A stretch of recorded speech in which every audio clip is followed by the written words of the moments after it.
Hello दोस्तों, नमस्कार। स्वागत है आप सभी का प्रयागराज पीसीएस में। दोस्तों, आज की इस वीडियो में हम यूपीएसआई 2025 को टारगेट करते हुए पॉलिटी के प्रैक्टिस एमसीक्यू लेके आए हैं। तो आइए इस वीडियो में हम पॉलिटी के एमसीक्यू करने वाले हैं। टॉप 15 क्वेश्चन आपके लिए लेके आए हैं, जिससे कि यूपीएसआई के राज व्यवस्था वाले सेक्शन के जितने भी सवाल आते हैं, आपके क्वेश्चन प्रैक्टिस में रहें और वो क्वेश्चन एग्जाम में आए तो आपके सही हों। तो चलिए बिना देरी के शुरू करते हैं अपने इस सीरीज़ को। पहला सवाल आपके सामने है, भारत का संविधान कब लागू हुआ था? ऑप्शन है 15 अगस्त 1947, 26 जनवरी 1950, 26 नवंबर 1949 या 26 जनवरी 1947। तो आप सभी को पता है कि भारत का संविधान लागू कब हुआ था। तो 26 जनवरी 1950 को भारत का संविधान लागू हुआ था। भारत का जो संविधान बनाने संविधान सभा थी, उसने कब संविधान बना के रेडी कर दिया था? तो आपको याद रखना है कि 26 नवंबर 1949 को उसने हमारे संविधान को बना के रेडी कर दिया गया था और 26 नवंबर को ही हम संविधान दिवस के रूप में मनाते हैं। कब से मनाते हैं? 2015 से प्रतिवर्ष इसे हम संविधान दिवस के रूप में मनाते हैं। ठीक है। और 15 अगस्त 1947 को हमको आज़ादी मिली थी, आपको पता है। तो यहाँ पे ऑप्शन बी पार्ट करेक्ट हो जाएगा। तो आइए आगे चलते हैं। नेक्स्ट क्वेश्चन आपके सामने है, संविधान सभा के अध्यक्ष कौन थे? Doctor Rajendra Prasad, Jawaharlal Nehru, B R Ambedkar या सच्चिदानंद सिन्हा? तो यहाँ पे आपका ए पार्ट करेक्ट हो जाएगा, लेकिन यहाँ पे आपको कुछ एडिशनल चीज़ें बताने वाला हूँ। जैसे डॉक्टर सच्चिदानंद सिन्हा जो थे, ये पहले, ठीक है, अस्थाई अध्यक्ष थे। फर्स्ट अस्थाई, ये अगर सवाल आया कि पहले अस्थाई अध्यक्ष कौन थे संविधान सभा के, तो आपको सच्चिदानंद सिन्हा मारना है। लेकिन कोई कहे, क्वेश्चन पूछ रहा है कि संविधान सभा के पहले स्थायी अध्यक्ष, ठीक है, स्थायी अध्यक्ष कौन बने थे? तो डॉक्टर राजेंद्र प्रसाद हो जाएगा। तो यहाँ पे करेक्ट आंसर हो जाएगा doctor Rajendra Prasad. Doctor B R Ambedkar, आप कमेंट सेक्शन में बताइए वो किस कमेटी के अध्यक्ष थे? ठीक है, क्या वो ड्राफ्टिंग कमेटी के अध्यक्ष थे? बिल्कुल, वो ड्राफ्टिंग कमेटी के अध्यक्ष थे। तो क्वेश्चन नंबर 2 के बाद आगे हम चलते हैं। क्वेश्चन नंबर 3 आपके सामने है, इसका आंसर आपको बताने की कोशिश करना है। संविधान सभा, भारत का जो संविधान है, संविधान सभा ने जो भारत का संविधान बनाया है, वो किस प्रकार का है? लचीला, कठोर, अर्ध कठोर, अर्ध लचीला, इनमें से कोई नहीं। तो इसका आंसर हो जाएगा सी पार्ट। हमारा जो संविधान है वो अर्ध कठोर और अर्ध लचीला है। ठीक है, जिसे क्वाजी फेडरल आप कह सकते हैं। ठीक है, क्वाजी फेडरल और मिक्स है हमारा। ठीक है, तो इसमें आपको blend of rigidity and flexibility, जो इंग्लिश वाले हैं वो ध्यान रख सकते हैं कि our constitution is blend of rigidity and flexibility. Hindi में से हम क्या कहेंगे? वो अर्ध कठोर और अर्ध लचीला। तो सी पार्ट यहाँ पे करेक्ट आंसर हो जाएगा। आगे चलते हैं। मौलिक अधिकार संविधान के किस भाग में दिए हुए हैं? तो भाग 1, भाग 2, भाग 3 या भाग 4? तो यहाँ पे आपका जो करेक्ट आंसर हो जाएगा भाग 3। लेकिन इसके साथ ही हम अन्य चीज़ों के बारे में, अन्य भाग को भी देख लेंगे। भाग 1 में क्या दिया हुआ है? तो भाग 1 में राज्य एवं उनके क्षेत्र, ठीक है, राज्य एवं उनके क्षेत्र के बारे में बताया गया है। भाग 2 में नागरिकता का जिक्र किया गया है।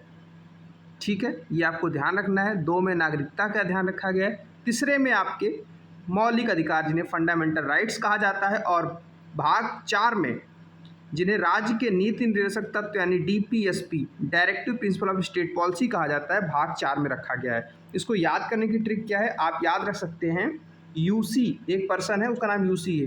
तो यूसी ने क्या किया है? एफडी किया है। ठीक है, क्या चीज़ करने के लिए? उसको यूएसबी खरीदना है और यूपीएस खरीदना है। ठीक, तो ऐसे कैसे आ जाएगा? पार्ट फर्स्ट से आपका हो जाएगा यूनियन एंड इट्स टेरिटरीज, मतलब संघ और उसके क्षेत्र। सी से सिटीजनशिप, मतलब नागरिकता। एफ से फंडामेंटल राइट्स हो जाएगा। डी से आपका डीपीएसपी हो जाएगा। उसके बाद यू से जो 5वें नंबर पे आएगा वो हो जाएगा यूनियन, मतलब संघ सरकार। उसके बाद एस जो है, इससे राज्य सरकार। और बी से पार्ट बी जो अब ख़त्म कर दिया गया है। उसके बाद आपका यूनियन टेरिटरीज, मतलब जो केंद्र शासित प्रदेश हैं वो। फिर पंचायत आपका आ जाएगा और शेड्यूल एरियाज आ जाएंगे। तो इस लाइन से आप चाहें तो इस चीज़ को पूरा याद कर सकते हैं। चलिए अगले सवाल पे चलते हैं। नीति निर्देशक जो सिद्धांत है, यानी कि इसको अगर हम कहें तो डीपीएसपी कहेंगे। ठीक है, ये किस देश से लिए गए थे? तो हमारे डीपीएसपी जो है वो आयरलैंड से लिया गया था। ठीक है, तो इस चीज़ को आपको याद रखना है कि आयरलैंड से हम DPSP हम लिए थे। ठीक है, अमेरिका से क्या लिया था हमने, तो अमेरिका से हमने फंडामेंटल राइट्स लिया था। ब्रिटेन से क्या लिया, ब्रिटेन से तो मैक्सिमम चीज़ें हमारी ली हुई हैं। ठीक है, जापान से रूल ऑफ लॉ का कॉन्सेप्ट हमारा ब्रिटेन से आया हुआ है, ये आपको ध्यान रखना है। ठीक है, और प्रोसीजर स्टेबलाइज्ड बाय लॉ, ठीक है, जिसको इंग्लिश में प्रोसीजर स्टेबलाइज्ड बाय लॉ कहते हैं, वो जापान से लिया गया। खैर आपसे क्या पूछा जाएगा, वो अमेरिका का फंडामेंटल राइट आपको याद रखना है, ब्रिटेन का आपको रूल ऑफ लॉ याद रख लेना है, और आयरलैंड से DPSP लिया गया है। बिल्कुल, बस इस क्वेश्चन में आपको इतना ही ध्यान रखना है। और नीति निर्देशक तत्व जो हैं ये किस भाग में है, तो ये भाग 4 में है, आपको ये भी ध्यान रखना है, जैसा कि हमने पीछे कर लिया था। आइए अगले सवाल पे चलते हैं। भारतीय संविधान में कुल कितनी अनुसूचियां हैं, तो भारतीय संविधान में कुल 12 अनुसूचियां हैं। ठीक है, कितनी अनुसूचियां हैं, 12। करेक्ट आंसर बी पार्ट हो जाएगा। इसको भी याद करने के लिए आपको ट्रिक पता होगी, नहीं तो मैंने वीडियो बना रखी है, आप उसको जरूर देख लीजिएगा। मैं यहाँ पे हल्का सा हिंट दे रहा हूँ, जैसे आपने पढ़ा होगा अगर, तो tears of old PM, TEARS, tears of old PM। ठीक, ये देखें तो आप 12 हो गया है। ठीक है, और ये हर एक वर्ड को डिनोट करता है, 1 2 3 4 5 6 7 8 9 10 11 और 12।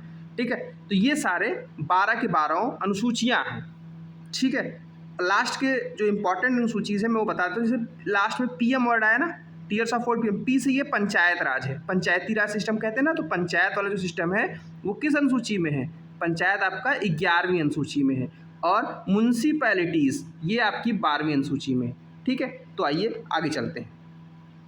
भारत का राष्ट्रपति किस प्रकार से चुना जाता है, तो भारत का जो राष्ट्रपति है वो इनडायरेक्ट इलेक्शन के थ्रू चूज किया जाता है, और उसका अपना एक निर्वाचक मंडल होता है। राष्ट्रपति के निर्वाचक मंडल में लोकसभा से सदस्य होते हैं, राज्यसभा से सदस्य होते हैं, एवं राज्यों के विधानसभा से सदस्य होते हैं। इसमें आपको ध्यान रखना है, इन सभी में इलेक्टेड मेंबर्स आते हैं, इन सभी के। ठीक है, आइए आगे चलते हैं। राज्यपाल को नियुक्त कौन करता है, और राज्यपाल की न्यूनतम आयु क्या होती है नियुक्ति की, तो न्यूनतम आयु आपको याद रखना है कि 30 वर्ष होती है राज्यपाल बनने की, और नियुक्ति कौन करता है, तो इसकी नियुक्ति राष्ट्रपति करता है। कितने सालों के लिए करता है, तो 5 वर्ष के लिए जनरली होता है, हालांकि बीच में भी इसे हटाया जा सकता है। अगला सवाल देखें, राज्यसभा में न्यूनतम आयु क्या होनी चाहिए, राज्यसभा में जाने के लिए न्यूनतम आयु, तो राज्यसभा का मेंबर बनने के लिए जो न्यूनतम आयु निर्धारित है वो 30 वर्ष है। ठीक है, आपको ध्यान रखना है 30 वर्ष है। आगे चलते हैं। संविधान की प्रस्तावना में धर्मनिरपेक्ष शब्द कब जोड़ा गया, भारत में संविधान संशोधन हुआ है वो 42वें संविधान संशोधन 1976 के तहत धर्मनिरपेक्ष शब्द जोड़ा गया था, तो 1976 सी पार्ट यहाँ पे करेक्ट हो जाएगा। आपको याद रखना है 42वां संविधान संशोधन के तहत 3 शब्द जोड़े गए थे।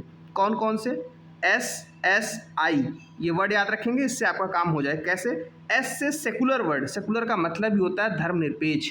दूसरा है सोशलिस्ट यानी समाजवादी, उसके बाद इंटीग्रिटी। ठीक है, ये वाले वर्ड ऐड किए, 3 वर्ड ऐड किए गए थे, आपको ध्यान रखना है। आइए आगे के सवाल पे चलते हैं। क्वेश्चन नंबर 11 आपके सामने है, अनुच्छेद 17 किससे संबंधित है। अनुच्छेद 17 तो सबसे पहले तो आपको ध्यान रखना है कि ये भाग जो है 3 का पार्ट है। ठीक है, भाग 3 का पार्ट है। भाग 3 में क्या है हमारे, फंडामेंटल राइट्स। ठीक है, मौलिक अधिकार। ठीक है, अब इस मौलिक अधिकार कहाँ से कहाँ तक के आर्टिकल इस पार्ट में आते हैं। अच्छा, एक चीज़ मुझे आप बताइए कि आपको कॉन्स्टिट्यूशन कैसे लिखा गया इसका आइडिया है, अगर नहीं है तो मैं यहाँ पे समझाता हूँ। देखिए, हमारा संविधान जो है एक बुक है। ठीक, इस बुक को कई यूनिट्स में बांटा गया है। ठीक, उन यूनिट्स को फिर कई चैप्टर्स में बांटा गया है, तो हमारा जो संविधान है इसी भाग में लिखा हुआ है। तो जैसे भाग आप सुनते हैं ना, तो यूनिट समझना है आपको, और उस यूनिट के अंदर भी डिफरेंट आर्टिकल्स हैं। तो अब भाग 3 अगर मैं कह रहा हूँ तो मतलब कि आप फंडामेंटल राइट वाले यूनिट में हैं, और इसके अंदर फिर कई आर्टिकल्स होंगे। तो इसमें जो है आर्टिकल कहाँ से कहाँ तक आते हैं इस यूनिट में, यानी यूनिट 3 के अंदर आर्टिकल आपके आते हैं 12 से लेकर के आर्टिकल 35 तक, और इसी के बीच हमारा 17 पड़ता है जो कि फंडामेंटल राइट्स का पार्ट है। और तो इस हिसाब से जो 17 है वो कौन सा फंडामेंटल राइट है, तो ये हमें अस्पृश्यता का उन्मूलन कहता है। ठीक है, एबॉलिशन ऑफ अनटचेबिलिटी। ठीक है, आगे चलते हैं। संविधान में कुल कितने भाग हैं 2024 तक? तो 2024 तक संविधान में कुल 22 भाग है। शुरुआत हमारा संविधान का 18 भाग से हुआ था और अभी लगभग 22 भाग इसके अंदर हैं। ठीक है, स्ट्रेट फॉरवर्ड क्वेश्चन था। आइए आगे के सवाल पे चलते हैं। संविधान का उच्च सदन कौन सा है निम्नलिखित में से? तो देखिए, जो संविधान का स्ट्रक्चर होता है, उच्च सदन राज्यसभा होता है, ठीक है, और जो निम्न सदन होता है लोकसभा होता है। ठीक है, तो उच्च सदन की बात कर रहे हैं तो ऑप्शन बी पार्ट आपका यहाँ पे करेक्ट हो जाएगा। आइए आगे के सवाल पे चलते हैं। आपातकाल की घोषणा संविधान के किस अनुच्छेद के अंतर्गत की जाती है? तो आपातकाल की घोषणा संविधान के अनुच्छेद 352 के तहत की जाती है। ये आपको ध्यान रखना है। 3 तरह के आपातकाल की बात हमारा संविधान करता है। कौन कौन से? एक 352 के तहत जो है नेशनल इमरजेंसी की बात करता है, उसके बाद 356 के तहत स्टेट इमरजेंसी और 360 के तहत फाइनेंशियल इमरजेंसी की बात की जाती है। तो 3 तरह के इमरजेंसी की बात हमारे कॉन्स्टिट्यूशन में की गई है। तो आप राष्ट्रीय आपातकाल की बात जब भी होगी तो अनुच्छेद आपको क्या याद रखना है? 352।